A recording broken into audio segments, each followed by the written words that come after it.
Paul. Welcome to Grand Slam Journey podcast. I'm so thrilled to have you on and talk about your journey to psychedelics and tripping. So it's journeys aligned in many ways. But thank you for your time. Happy Friday. Thank you for having me on. It's regardless of the particular topic of the podcast, it's always fun to look at how psychedelics weave into even things like sports and performance and mindset. I'm excited to dive in with you today. Yeah, and maybe just to clarify, the Grand Slam journey is obviously named after my tennis journey. That's why the Grand Slam. But I very much am curious about the journeys of our lives. I think our life is a journey on its own, and it actually aligns a lot with your experiences, psychedelic journeys, and something I've been diving into. Obviously not as deep as you are. That's why you're on the podcast, and I'm curious to hear your opinions. But really the mental aspect of how we perceive things, mindfulness. I know there's a lot about breathwork, meditation, but psychedelics is just a whole nother world. So I want to give you an opportunity to introduce yourself to the listeners before we dive into many topics and questions I have outlined here for you. Fantastic. So I started my path with psychedelics at the age of 19. So I grew up in a pretty traditional Midwestern family in a place called Grand Rapids. And as part of that upbringing, I was raised in a fairly Christian religious environment. And so drugs like marijuana, LSD, mushrooms were not a particularly welcome, let's say, distraction or substance to be using. And so at the age of 16, just a few years prior to my own psychedelic work, I discovered cannabis.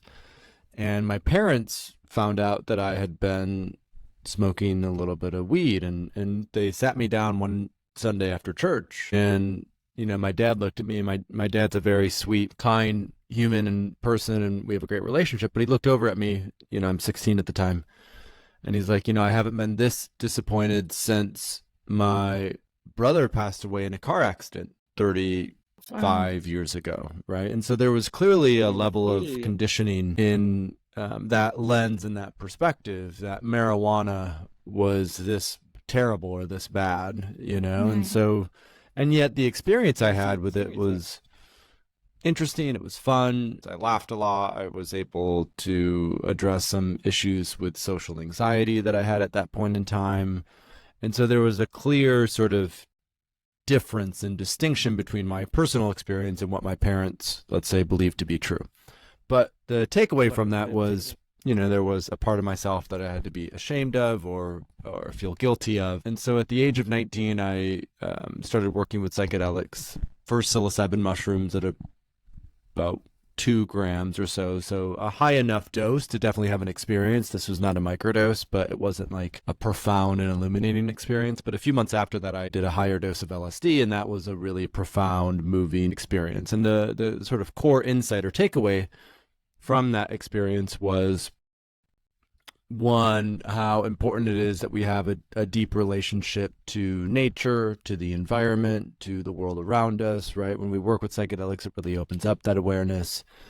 And then 2, that I really had nothing to be ashamed of. So back to that story with my dad, it's like LSD, psilocybin really helped me to heal from the sort of shame and guilt of being raised in an overly religious and Christian environment, and allow me to really kind of step out of the normal day-to-day and dream about what it is that I wanted to create with my life. And so those early psychedelic experiences then were very influential in what I did at the age of 20, 21, 22, which was more or less I traveled, I became an entrepreneur, and I started to take a particular focus on psychedelics. In 2015, I was living in Budapest and was there with a couple friends, and we were talking about, like psychedelics are becoming more commonly discussed on well-known podcasts, more research is coming out about them, and cannabis is being reevaluated as a substance. So the conclusion we came to is how helpful it might be to start like an educational platform about psychedelics, which ended up becoming Third Wave. And the idea with Third Wave is that the first wave is the indigenous and ancient use of psychedelics, that we've had a relationship with these substances for thousands of years. The second wave is the counterculture, when LSD was invented and reintroduced into Western culture. A lot of clinical research was carried out on LSD. There was a lot of interest, but it became tied up in the anti-war movement and was prohibited, I believe, in like 1968.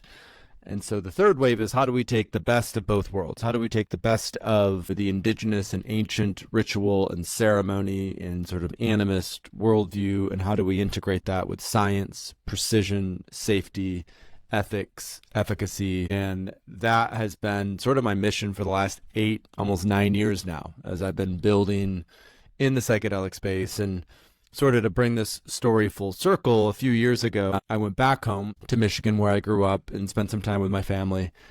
And previously to that trip, I had sent my dad a book called How to Change Your Mind, which is by Michael Pollan. And it's a pretty well-known book. It was a major inflection point for the acceptance of psychedelics. And so my dad read that book, and, he's never obviously smoked weed. He's never really been drunk in his life. He's a very sort of pious, well-to-do man. But after reading that book, he became curious and open to working with psychedelics. And so sort of the sort of closing of the story is the sort of experience that I had at 16 was transformed, because about 14 years after that, I actually guided my dad through a high-dose psilocybin experience. And he was able to sort of get it and go through that experience and have a really beautiful, moving journey in many ways. And so I think that for me has been then to see how much public perception has changed on psychedelics just in the last 5-6 years, how open people are becoming to it. It's like exponential in terms of the acceptance that we've seen. And so I'm very hopeful that we'll continue to see a growth of interest in these substances and medicines. Mm-hmm. Thank you for sharing that story, though. I also love how you kind of went full circle, and kudos to your dad for changing his mind. I think sometimes we as humans get stuck in our own thinking. So the fact that he actually changed his perspective and you were able to guide him through the psychedelic experience, I can only imagine how much that meant probably to you and to him as well. Anything you can share from that? I'm curious, because it's something to guide somebody through it and other thing to experience it. Obviously, you probably have to experience it in order to know how to guide them. But just to touch on that before we dive deeper, even into the types of psychedelic substances, what would you want to share, Paul? So post-COVID, right, 2021, especially, there was a huge spike of interest in psychedelics. And I was observing everything that was going on at the time and noticed that now might be a great time to launch a training program for practitioners and coaches and other people who want to enter this space. And so in 2021, we launched our practitioner training program, where we train executive coaches, health and wellness coaches, life and relationship coaches, some clinicians, and how to work with psychedelics. And the 5 key things that we focus on are what I call the 5 key elements: assessment, preparation, facilitation, integration, and microdosing.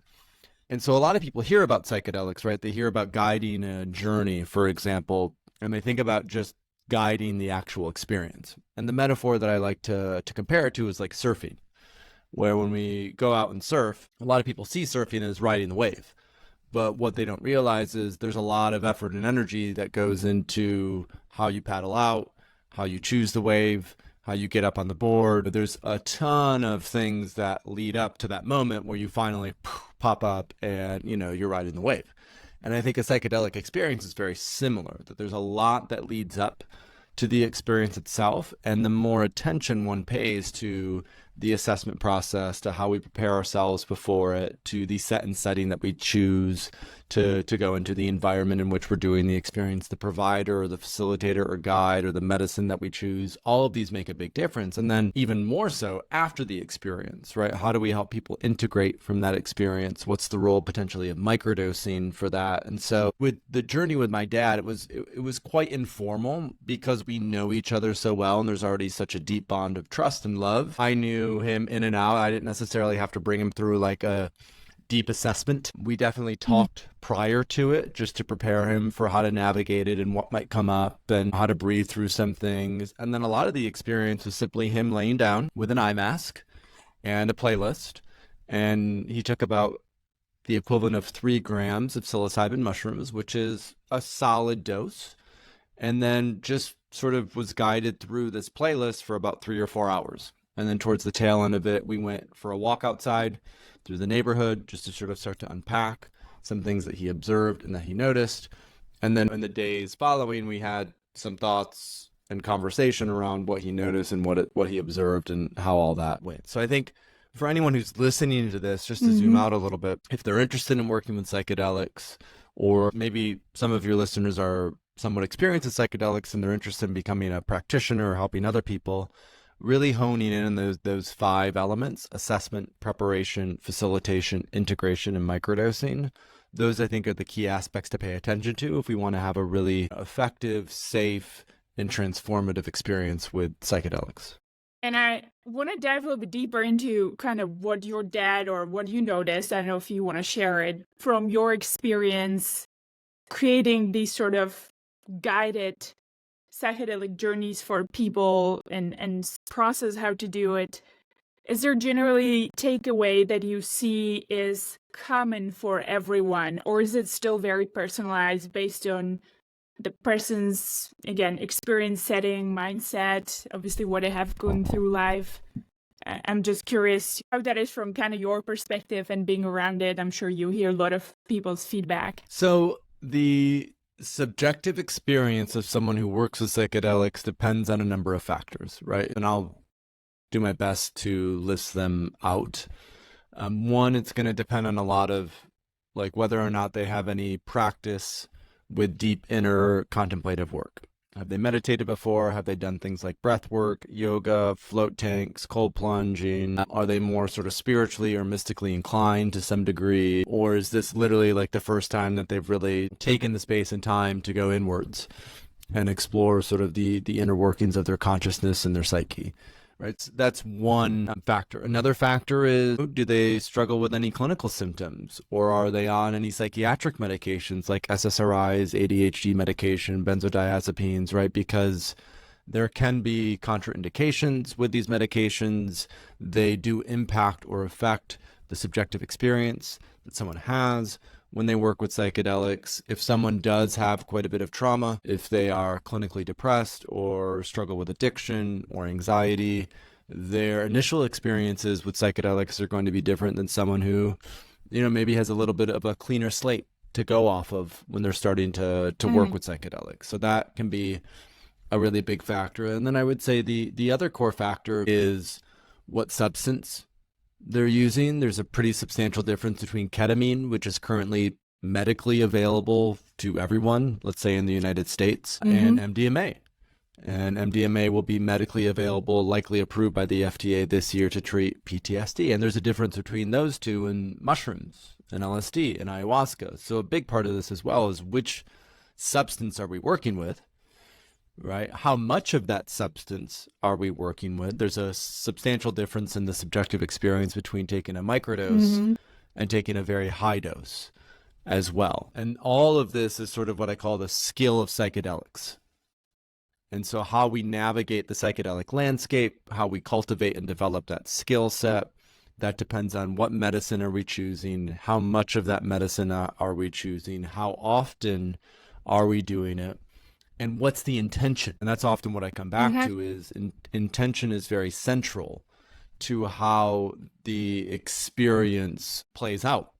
Because when we're in that, let's say, more vulnerable state, more suggestible state with psychedelics, when we open up our subconscious and our unconscious, it can go in any number of directions. This is where having a guide or a facilitator or a sitter who is there, who is present with you, a lot of it is how do we both surrender to the emotions that want to be felt. Typically with higher doses of psychedelics, there's a lot of emotions that are coming up. There's a lot of anger or sadness or grief or even bliss, joy, awe that is felt. So part of it is how do I just allow myself to feel all the feelings? And then part of it as well is how do I maintain sort of an anchoring in my breath? Right? That sometimes in very intense experiences, our nervous system becomes dysregulated. We become overwhelmed. We may start to feel anxious or paranoid. And so just remembering to anchor in the breath, to continue to sort of take it one moment, one emotion, one experience at a time, then most commonly is particularly with high doses of psychedelics, if there's a great set and setting, if it's well facilitated, if the dosage is pretty on point, people have beautiful, mystical, transformative experiences. And that doesn't mean that there aren't difficult or challenging aspects of that experience. Sometimes confronting trauma or doing shadow work or looking at our demons can be quite a handful.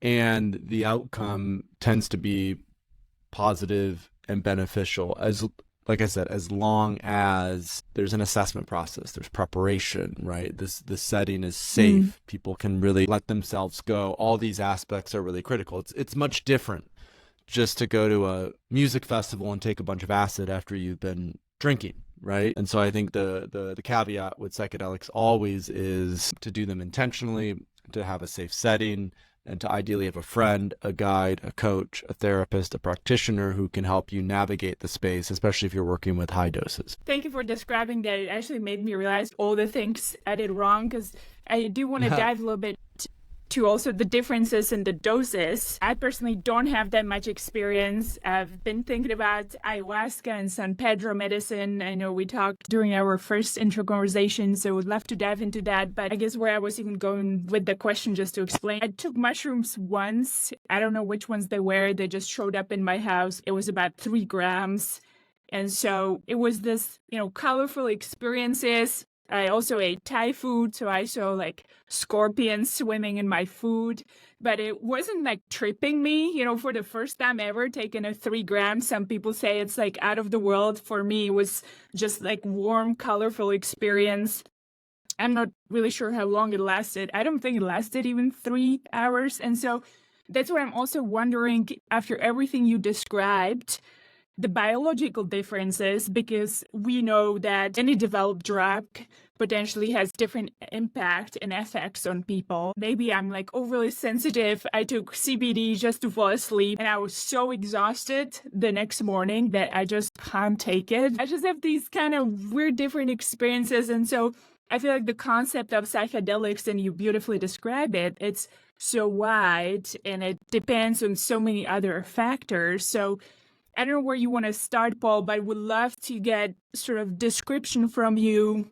I know you mentioned LSD. Obviously, there's the ayahuasca. I know we talked last time, the ketamine treatment is something that's becoming very popular due to, I think, a lot of the distress and anxiety and kind of depression that's being diagnosed now across the world. So give us maybe a little bit of overview or wherever you want to start. I'll start with a metaphor here because it'll help the listeners to really anchor into some of the distinctions and differences between all the psychedelics. Because when most of us hear about psychedelics, we sort of clump them all together, right? There's psychedelics, and I sense there's enough nuance in education now that people realize that psychedelics are different than cocaine and heroin and methamphetamines. Yes. And amphetamines, right? And the core difference is, of course, psychedelics are anti-addictive. In fact, psychedelics help us heal from addiction, whereas some of these other amphetamines, methamphetamines, cocaine, heroin, these are highly addictive substances. And the core reason for that is because psychedelics are more serotonergic agonists, so serotonin and stimulants, and even things like opiates are much more around dopamine. So I think just setting that distinction is a good starting point. And then when we talk about the different psychedelics, there are, at this point, hundreds of different psychedelics. But the most common ones are ketamine, which is actually one of, if not the most commonly used drug in the world. It's most commonly used as an anesthetic in emergency rooms. It's incredibly safe. But about 25 years ago, they started to kind of figure out that, I'm giving someone ketamine in the emergency room, and they went into, maybe the surgery quite depressed, and they came out quite happy. So maybe there's more than just the anesthetic property. Maybe there's antidepressant properties to ketamine. And so ketamine is now approved by the FDA for depression through a patented form of ketamine called Spravato that was developed by Johnson & Johnson.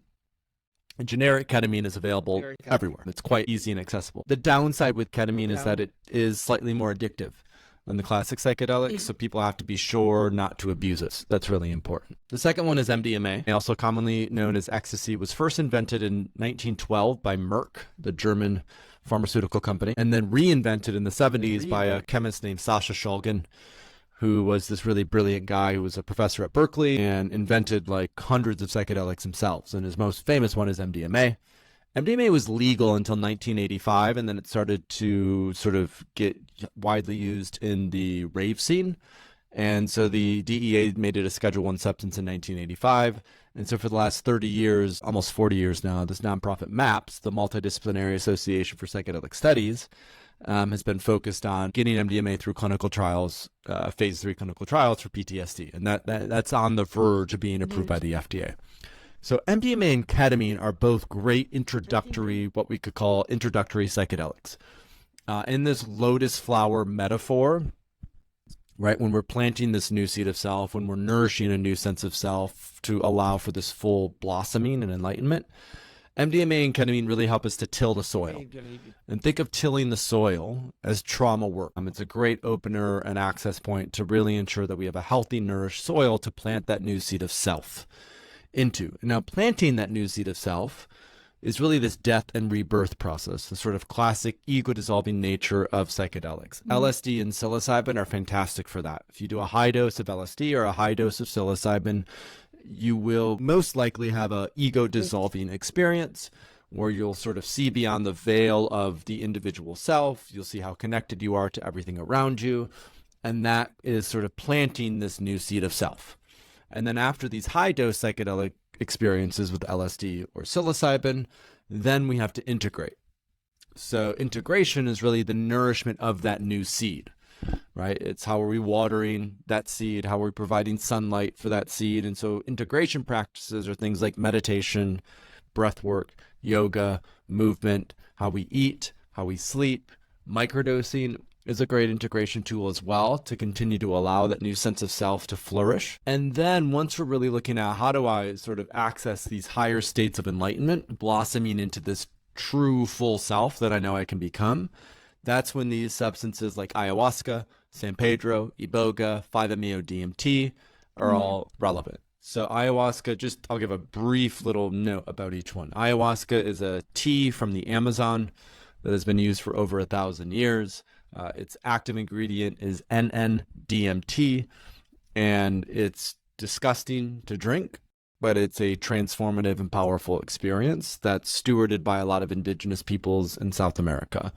Iboga is a root from Gabon that is most commonly used to treat opiate addiction, and it's a very intense and powerful experience. Iboga is, in fact, out of all these psychedelics I just mentioned, Iboga is the only one that I have not personally worked with because it's that intense. I'm sure at some point I will, but it's just a lot.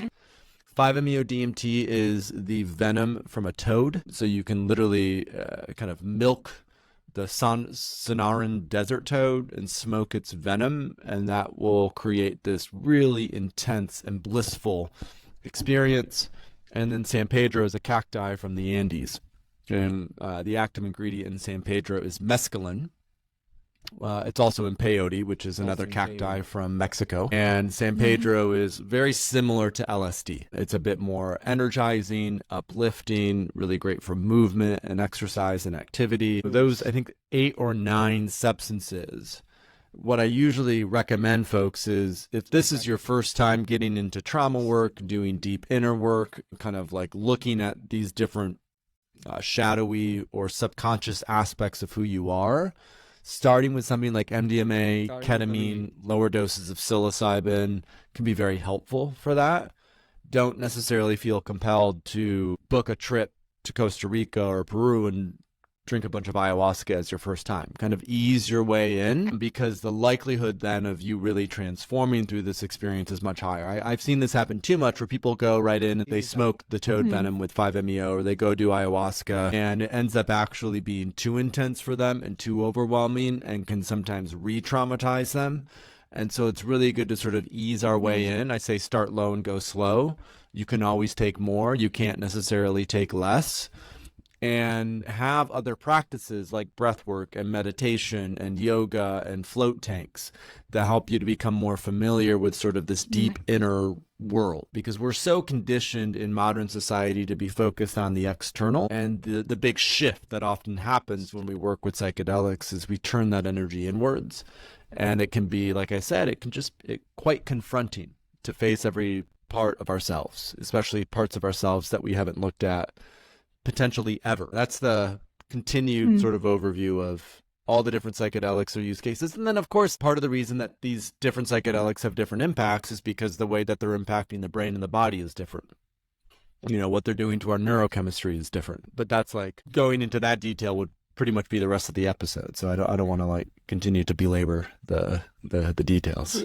Yeah. So what I've taken away from your description is that you likely don't suggest somebody to book ayahuasca trip and go to some of the Amazon forest. I was actually thinking about it. I was researching the retreats.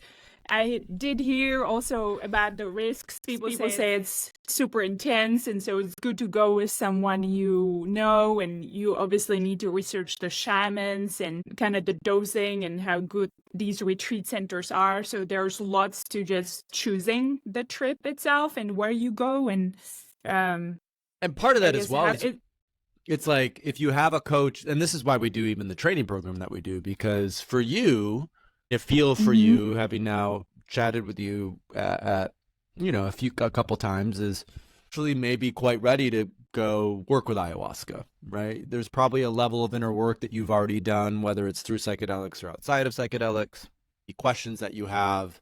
I could easily recommend you to go, okay, check out this specific center. I think it would be a really great opener. They take really good care of people. And for you, the chances of it being a positive and beneficial experience, my senses would be quite high.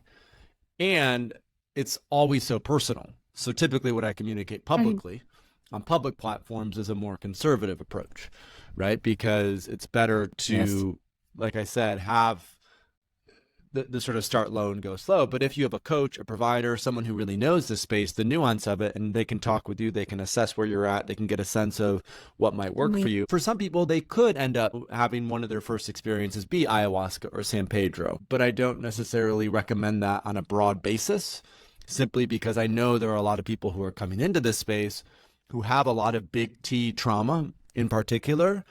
And if that's just blasted through with things like ayahuasca or 5-MeO, it can actually be highly destabilizing and quite difficult for someone to navigate. I do want to dive in a little bit to sort of the breathwork and centering meditative practices that seem to be rising recently as well, that you mentioned, like the float tanks, cold plunges. I love cold plunging. I do it mainly for my athletic injuries, but I do recognize some of the fun alertness and just calming effect. You have to calm your breath to not panic. So especially at the beginning, it was really fun playing with my mind, because it just goes into this shock. Oh my gosh, I'm going to die. And so it's really fun calming you down. No, you're safe. It's fine. Like 5 minutes at 40 degrees water, it's not going to kill you. But also the yoga and meditation. And so how do you see this trend? It seems like you see it very complementary. But how do you see this trend overall in society? Because it seems like everywhere you turn around, these four are shown on every corner of the screen, whether you're looking at email or websites or popping up on Facebook of these therapies, and obviously the rise of psychedelics as well. What's your view on it? Oh, when we talk about the skill of psychedelics, I really look at navigating the skill of psychedelics as how do we combine this high dose, kind of catalytic, transformative, intense work with microdosing and what I call non-psychedelic modalities, breathwork, yoga, meditation, cold plunging, and that the substrate of transformation, right? The sort of metaphor of the thing to, how we brush our teeth every single day, how we maintain these more aware, reactive, more centered states is through practices that don't require us to take a substance. And I think the reason these have become and are becoming more relevant and more widely used is because for so long we've been stuck in this model of a separation between the mind and the body. So if you dig into some of the foundational science and research that's informed let's say, conventional psychiatric, the use of conventional psychiatric medications like SSRIs, a lot of it is rooted in a purely biological framework. In other words, someone's serotonin is low. If they take this drug, it'll fix their serotonin without recognizing that actually the brain is much more complicated than that. And that the sort of neurochemistry of the brain is also impacted by what we eat, by how we sleep, by, our emotional upbringing, by whether or not we have trauma, right? And so I think what's happening now is we're starting to realize that mental health is much more complex than we had previously assumed, and that these practices like meditation and breathwork and cold plunging and yoga actually help to improve mental health because of their impact on neuroplasticity. So if you look at some of the research that's been done, for example, on mindfulness meditation, sitting on the cushion for 20 minutes a day for 6 straight weeks shows measurable changes in brain plasticity. So there's something called gray matter in the brain. And when we meditate consistently, that gray matter actually grows and develops. And that's associated with our ability to change. That's associated with our ability to make new choices and make new decisions. And so the sort of fundamental core of any growth kind of path of growth, development, healing, transformation is the capacity to change. And so these tools, these practices essentially allow us to, on an everyday basis, continue to grow and evolve rather than feeling stuck or stagnant. And these practices are so important because we can't just take a bunch of mushrooms every day, or we can't just, I wouldn't even recommend microdosing every day necessarily. It really has to be an endogenous practice that we root in, or else we're replicating a lot of the same harms of our current psychiatric system, which is essentially take this pill to feel better, right? Rely on something outside of you. Utilize this as a crutch to sort of manage your symptoms, but it doesn't really ever get to the core of the thing itself. And so I think, with psychedelics, with these other contemplative practices, we can get to the thing, we can get to the core of the thing itself, which then allows us to be much more free, to have much more choice, to be more autonomous, to be more sovereign. And that to me is the quote unquote goal of a lot of this inner work, is how can I be free from attachment? How can I be free from reactivity? How can I be free from expectation and just simply exist and create as a human being who is navigating life and having fun while doing it? And makes me think about a lot of things. I do want to go back even to our first discussion and what you mentioned on your website. It really seems like your belief is grounded that these psychedelics, come back to kind of what we discussed, combined with the right practice, right place, if you take sort of the right dose, seems like we're able to open up our deeper consciousness and then make decisions on a different level instead of this kind of hierarchy, power, greed-driven society that we're sometimes in. I guess to even tie it to biology, what I'm pondering about, at which point it sort of equals out, because our biology is kind of created to always adjust. Like I've been doing some reading through Loretta Bruning, who writes about the basic 4 chemicals: serotonin, dopamine, oxytocin, endorphins, and then you have the 5th one, cortisol. But really, those are the ones that kind of drive our flight, fight, or freeze. And very much of kind of who we are get wired through our experiences and upbringing. But that's what I'm thinking, like our experiences and the way our mind works always kind of readjust to what the new baseline is. So how do you see that general biology and chemicals kind of working? I know that you mentioned, they're more perhaps serotonin spiking, but I feel like wouldn't after a while our serotonin levels just sort of adjust and we would come to kind of the same norm that we sort of were before? It's a good question. So I think part of this comes down to how we perceive our subjective experience. Are we feeling better? Do we have a better mood? Do we have more energy? Are we more aware? Are we less reactive? So part of it is from a qualitative perspective, how is our life improving?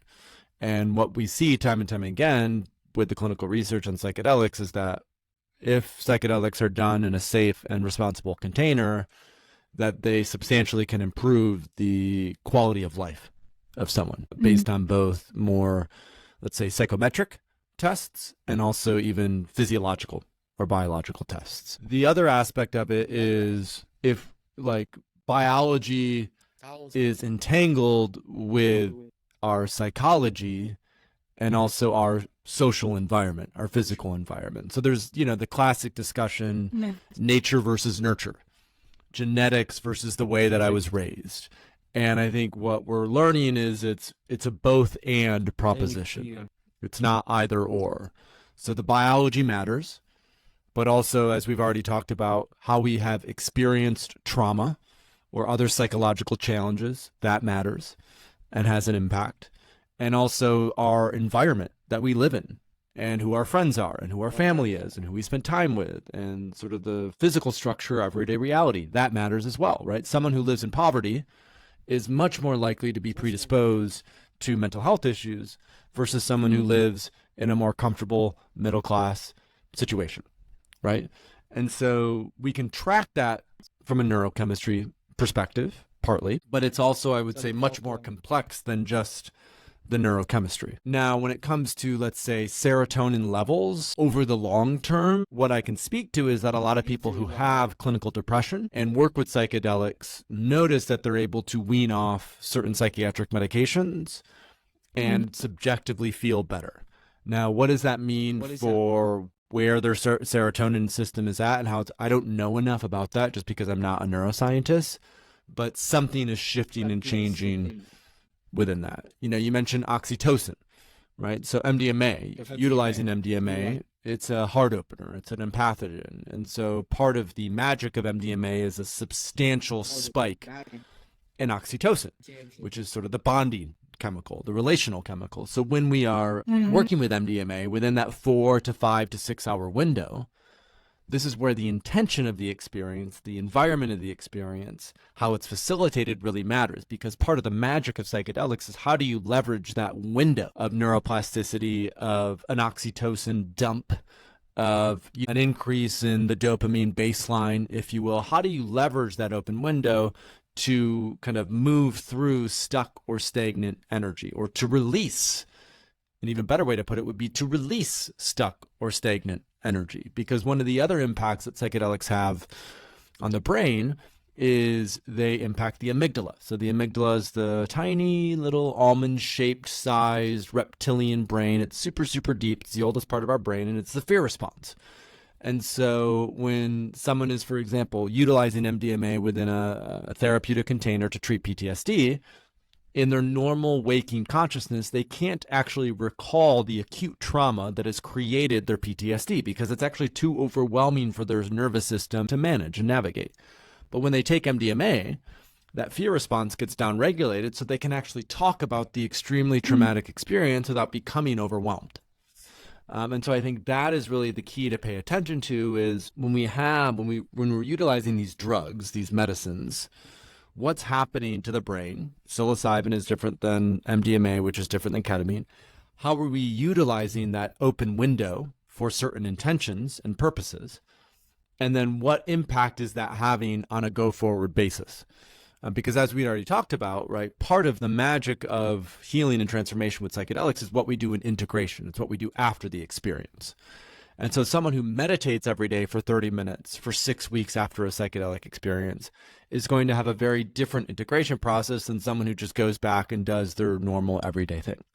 And so a lot of the neurochemistry, a lot of the biology then is dictated by the practices that we do on a consistent basis, and then the way that we leverage this sort of open window of neuroplasticity when we're actually under the influence of a higher dose of a psychedelic. Is that helpful? I did my best to sort of address or navigate. Yeah, thank you. What that makes me think about, and I did have a question for you even during our last conversation, is thinking about everything you were saying, taking it in, and it seems like it's fairly difficult to add all of the right pieces of a puzzle. Like someone really needs to have a great depth on information and understanding of each of these drugs and making assessments of the person, where they are, as you mentioned, in their own personal journey, how their life looks like. Perhaps you mentioned even food and nutrition, perhaps exercise, how much they're able to control their own mind and trauma. So it makes me think of technology, and also the fact Daniel Kahneman writes, what you see is all there is. So specifically, maybe the spatial computing, AR, VR, that I've experienced some of the meditation on one of the AR/VR devices that is so colorful. It almost makes me feel like I'm transported to a very different forest, something that I would imagine perhaps psilocybin can do for you if you're guided through like the right process and experience. How do you see that benefiting or maybe not benefiting? Because again, it seems like you need to have this really deep expertise created by people and programs to perhaps get the most out of that psychedelic experience for that person to kind of help them shift to a new type of thinking and sort of mindset. I think that, there's the vast majority of people don't want to become masterful at working with psychedelics necessarily, right? Just like the vast majority of people don't necessarily want to become a 5-star chef, or the vast majority of people don't necessarily want to become a black belt in jujitsu.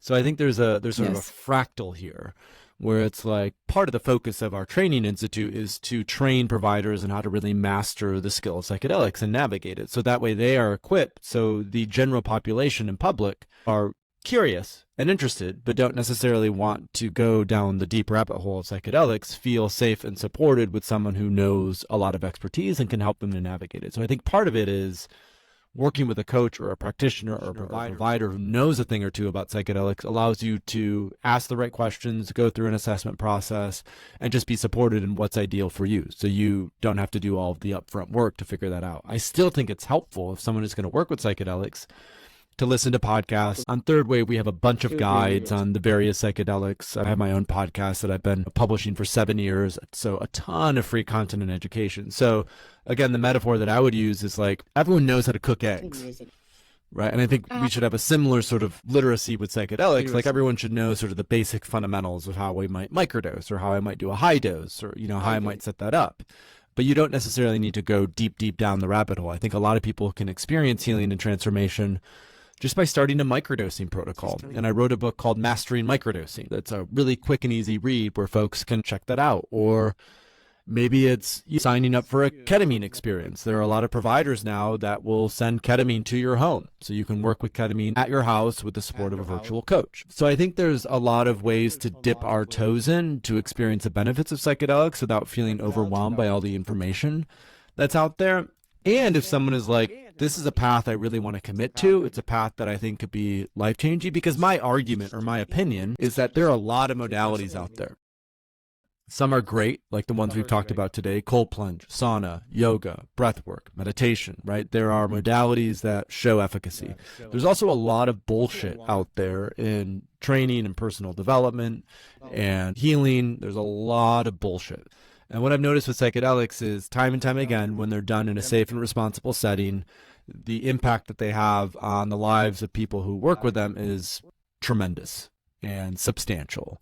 And so my sort of perspective is, if you are a seeker, if you are curious, if you are committed to your own sort of path and process of growth and transformation, if you really want to, quote unquote, make the most out of life, I have found no better tool to help with that process than psychedelic work. And that may mean it might be an experience or two that you have in your lifetime. It could mean that you have those experiences and you come to realize that this is a path that you really want to go deeper down. I've been working now with psychedelics for 15 years, and I would say I've grown tremendously from them. And it is a path. Like, I will continue to work with these medicines and substances because life is emergent, life shifts and changes, and there's still things that need to be processed or handled or cleansed or dealt with. And that won't necessarily be the case for everyone. Some folks are just like, I'd really like to have an experience or two, and that's it. And that's also totally acceptable and fine. Now, how do we discern that difference is probably the next question, right? What's the difference between use and abuse is a really interesting one. And I think it really comes down to intention. Are you looking to utilize these substances to become more aware, to do shadow work, to be inspired? Or are you really looking to utilize these substances almost as a crutch, as a way to disassociate, as a way to actually avoid doing the hard inner work of everyday change with meditation, breath work, and yoga? These are great catalysts, they're great openers, but they're not necessarily the best thing to become overly attached to, because their downsides, I think, if we become overly attached to them, if we think all of our power is coming from this external substance, then we sort of have lost the plot, and more or less our work is self-defeating in many ways. Is there someone you would not recommend taking the psychedelic journey or experience? So I'm trying to figure out, is there like an ideal person that you think should try it, and someone who, well, if you have these and these conditions, it's probably not a fit for you. Try to find something else first before you go into it. So anyone who's predisposed to psychosis or schizophrenia or has a family history of psychosis or schizophrenia really should not be working with psychedelics. That's the main sort of caveat. And then if people are on certain psychiatric medications, SSRIs, antipsychotics, benzodiazepines, even ADHD medication, there are certain psychedelics that they shouldn't touch, like ayahuasca and MDMA. Psilocybin mushrooms are okay with everything except lithium. There's really very few, if any, contraindications of psilocybin mushrooms. The only one is lithium. So those mushrooms are, again, the safest, right? I would say to anyone listening, that's just a really safe substance to work with. Besides that, people have to come into this on their own time. So allow people to sort of make that choice and decision. Providing education, providing context is helpful and necessary, like we've done in this conversation. But at the end of the day, this is a very personal choice for someone to make. So giving yourself enough time and space to make that choice and make that decision is important. I would say that's about it. You know, like, again, the main contraindication is psychosis and schizophrenia. For the most part, psychedelic work is safe for almost everyone else. There are caveats and exceptions to that, but those would be very personal, nuanced, based on who the individual is, not so much sort of something that I could communicate on a podcast generally. And maybe last question, I'm just curious, there's been so much investments, obviously, in this space, whether it's famous entrepreneurs, Peter Thiel, obviously you open up your training education program, which is fantastic. Third Wave, I will add the resource to the episode notes. People can go check it out and read more, or your podcast. What do you see next kind of in this psychedelic space, and how should people follow you, reach you to educate themselves more about it? So this looks to be the year that the first sort of psychedelic medicine will be approved by the FDA, MDMA for PTSD, by the end of 2024. I would also expect that thus far 2 states have legalized mushrooms, Colorado and Oregon, and I would expect California to legalize plant medicines this year as well, and California legalizing would be huge. So I think 2024 is really going to be sort of a banner catalytic year, because when MDMA gets approved by the FDA and California legalizes these substances, that's going to have a massive impact on the second half of the decade. And so I think from an immediate basis, there's going to be a lot of shifts and changes in what happens with psychedelics. And from there, it looks to be psilocybin may be approved by the FDA in 2027 or 2028. Once California legalizes, I think we'll see several other states also look at how they can legalize and regulate certain plant medicines. So I would expect by the end of this decade that the majority of Americans and Europeans and Canadians will have access to legal psychedelic substances within, I would say, 6 years, 7 years. If folks want to learn more, Third Wave, thethirdwave.co. We have a podcast, a newsletter. If any folks are interested in the training program, that's at the psychedeliccoaching.institute. So psychedeliccoaching.institute. And then I'm on Twitter and Instagram at PaulAustin3W. And I check DMs, and if folks just want to reach out with any questions, I'm happy to help. Excellent. I'll add those to the episode notes so they can easily find you. And thank you so much, Paul. I know we're right on time. I appreciate the conversation. Thank you. This was a ton of fun. I'm glad we got to drop in for a little bit.